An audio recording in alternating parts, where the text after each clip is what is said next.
ዕለታዊ ዜና እንሆ በርእስታቱ ክፍልም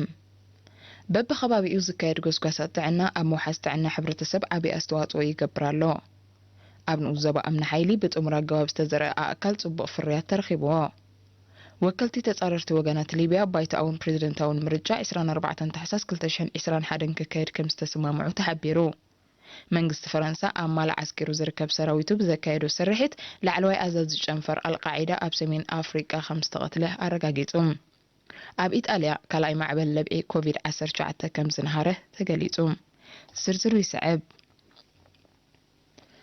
ኣብ መላእ ሃገር በብኸባቢኡ ዝተዋደዳ ትካላት ጥዕና ኣብ ርእሲ እቲ ዝህቦ ኣገልግሎት ንቕሓትን ኣፍልጦን ንምብራኽ ዘካይድኦ ጎስጓሳት ኣብ መውሓዝ ጥዕና ሕብረተሰብ ዓብይ ኣስተዋጽኦ ይገብር ኣሎ። ብመሰረት ጸብጻባት ሚኒስትሪ ጥዕና እቲ ብሞያውያን ዝወሃብ ኣብ ኣገዳስነት ክታበት መሰረታዊ ክንክን ቅድምን ድሕረን ሕርሲ ከም ዝመርሖ ከባቢያዊ ጽሬት ምቁጽጻር ተመሓላለፍትን ዘይተመሓላለፍትን ሕማማት ክትትል ኣደን ህፃንን ኣገልግሎት ሕርሲ ውሁድ ፍወሳ ህፃናት ከምኡውን ምክልኻል ለበዳዊ ሕማማት ዘተኮረ ኣስተምህሮታት ውፅኢታውነቱ ምስ ግዜ እናጎልሐ ከም ዝመፀዩ ዝግለጽ። እዚ ምስቲ ክሳብ ርሑቕ ከባቢታት ኣብ ቀረብ መድሃኒት ናውቲ ሕክምና ዓቕሚ ሰብን ምምላእ ኣገልግሎታትን ዝግበር ዘሎ ወፍሪ ተደሚሩ ብቕዓት ጥዕናዊ ኣገልግሎት ከም ብምባል ጥዕና ሕብረተሰብ ኣብ መውሓዝ ዝምስገን ኣስተዋጽኦ ይገብር ከም ዘሎ ድማ ክኢላታት ጥዕና ይሕብሩ። ኣብ ኩሉ መዳያት ጥዕና ተመዝጊቦም ዘለዉ ጭቡጣት ዓወታት ሳላ ንጡፍ ተሳትፎ ህዝብን መሻርክትን ምዃኖም ዝሕብር ሚኒስትሪ ጥዕና ዓቕሚ ሰቡ ብምሕያልን መሰረታዊ ናውቲ ሕክምናን መድሃኒትን ብምውዳድን ከካይዶ ብዝጸንሐ ጻዕሪ ኣብ ምንካይ መጠን ሞት ኣዴታትን ህፃናትን ከምኡውን ምክልኻል ተመሓላለፍቲ ሕማማት ዝምስገን ገስጋስ ተረጋጊጹ ከም ዘሎ ንዝተረኽበ ውፅኢት ድማ ብዕቱብ ይስራሕ ከም ዘሎ እዩ ዝግለጽ።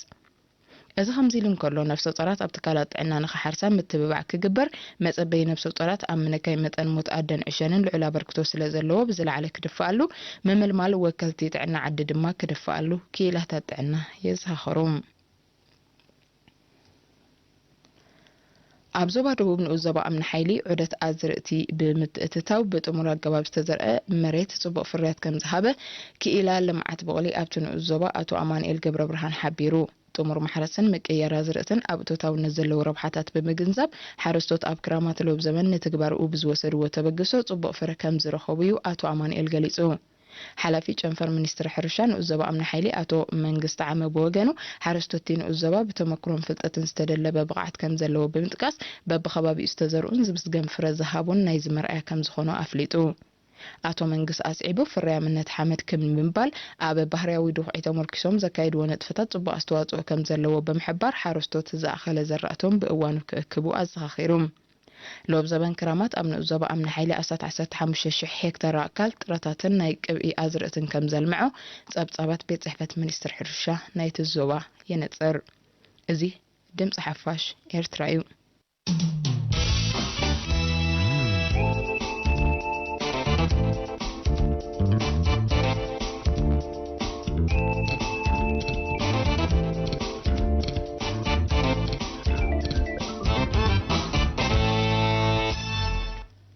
ዜና ወፃኢ ሊብያ ወከልቲ ተጻረርቲ ወገናት ሊብያ ካብ 9 ክሳብ 12 ሕዳር ኣብ ቱኒዝያ ኣብ ዘካይድዎ ዘተ ሰላም ንኹሉ ዝጽንብርን ነጻን ባይቶኣውን ፕሬዝደንታውን ምርጫ 24 ታሕሳስ 2021 ክካየድ ከም ዝተሰማምዑ ላዕለዋይ ተጸዋዒት ሕብረት ሃገራት ኣብ ሊብያ ስቲፋኒ ዊሊያምስ ዓርቢ 13 ሕዳር ኣፍሊጣ። ምርጫ ንምክያድ ግን ሓድሽ ፈጻሚ ኣካል ክቐውም ዝተሃንደሰ ቤት ምኽሪ ፕሬዝደንትነትን መንግስቲ ሃገራዊ ሓድነት ክምስረትን ከም ዘድሊ እታ ላዕለወይቲ በዓል መዚ ሕብረት ሃገራት ገሊጻ። በዚ ድማ ምስቲ ሃገር ቅርበት ዘለዎም ተንተንቲ እዚ ተበፂሑ ዘሎ ስምምዓት ኣብ ባይቶ ተግባራዊ ክኸውን ገና ነዊሕ ጉዕዞ ይጽበዮ ከም ዘሎ እዮም ዝሕብሩ ዘለዉ። ተጻረርቲ ወገናት ሊብያ ከም ኣካል ናይቲ ኣብ ዝሓለፈ ወርሒ ጥቅምቲ ኣብ ጀኔቫ ዝበጽሕዎ ስምምዕ መቁራጽ ተኽሲ ንምብራቓውን ምዕራባውን ሸነኽቲ ሃገር ዘራኽብ ቀንዲ መስመር ጽርግያ ንምኽፋት ይሰርሑ ከም ዘለው ውድብ ሕብረት ሃገራት ዓርቢ 13 ሕዳር ምሕባሩ ይዝከር። ኣብ ማሊ ዓስኪሩ ዝርከብ ሰራዊት ፈረንሳ ብዘካየዶ ስርሒት ላዕለዋይ ኣዛዚ ጨንፈር አልቃዒዳ ኣብ ሰሜን ኣፍሪቃ ከም ዝቐተለ ሚኒስተር ምክልኻል ፈረንሳ ኣፍሊጣ። እቲ ባህ አግሙሳ ዝተባህለ ሽበራዊ ሰራዊት ፈረንሳ ብ10 ሕዳር ኣብ መብራቃዊ ማሊ ብዘካየድዎ መጥቃዕቲ ሄሊኮፕተራት ዝተሰነየ ስርሒት ከም ዝተቐተለያ እታ ሚኒስተር ሓቢራ። ነቲ ኣብ ልዕሊ ሰራዊት መንግስቲ ማልን ኣብቲ ሃገር ዓስኪሩ ዝርከብ ሰራዊት ፈረንሳን ዓቃብ ሰላም ሰራዊትን ዝተኻየደ መጥቃዕታት ዝሃንደሰ ንሱ ምዃኑ ዝተጠቕሰስ ሚኒስተር ምክልኻል ፈረንሳ መቕታሉ ኣብቲ ዞባ ኣንጻር ሽበራዊ ምንቅስቓሳት ንዝካየድ ስርሒታት ዓብ ዓወት ምዃኑ ገሊጻ። ጨንፈር አልቃዒዳ ኣብ ዞባ ሰሜናዊ አፍሪካ ኣብ ማሊን ጎረባብቲ ሃገራት ቡርኪና ፋሶ ኒጀርን ብዘካየዱ ሽበራዊ መጥቃዕታት ብኣማይ ዝቁፀሩ ከም ዝተቀትሉ ኣሽሓት ድማ ኣደዳ ስደትን ምምዝባልን ከም ዝኾኑ ጸብጻባት ይጠቕሱ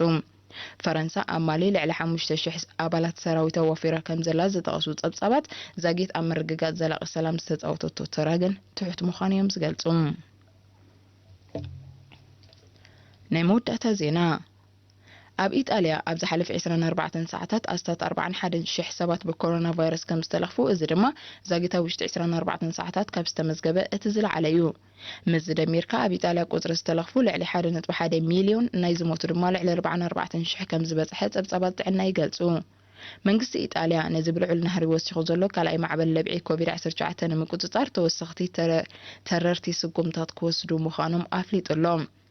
መንግስቲ ቀዳማይ ሚኒስተር ጁሴፔ ኮንተ ኣብ ዝሓለፈ ሰሙን ብመሰረት ዘውፅኦ መምርሒ እታ ሃገር ኣብ ሰለስተ ናይ ለብዒ ደረጃታት ክትከፋፈልን ከላ ኣብተን ልዑል መጠን መልከፍቲ ዝተመዝገበለን ዜጋታት ካብ ኣባይቶም ከይወጹን ባራትን ቤት መግብን ድማ ክዕጾ ዝብል ዝርከቦ ተረርቲ እገዳታት ተወሲኑሎም እቲ ለብዒ ኣብ ዝሓፀረ እዋን ኣብ ዘተኣማምን ደረጃ ምቁፅጻር ምዝያቱ እቲ እገዳታት ኣብ ዝሰፍሐ ክፋል ኢጣልያ ክትግበር ምዃኑ መንግስቲ ኢጣልያ ኣፍሊጡ ዘሎ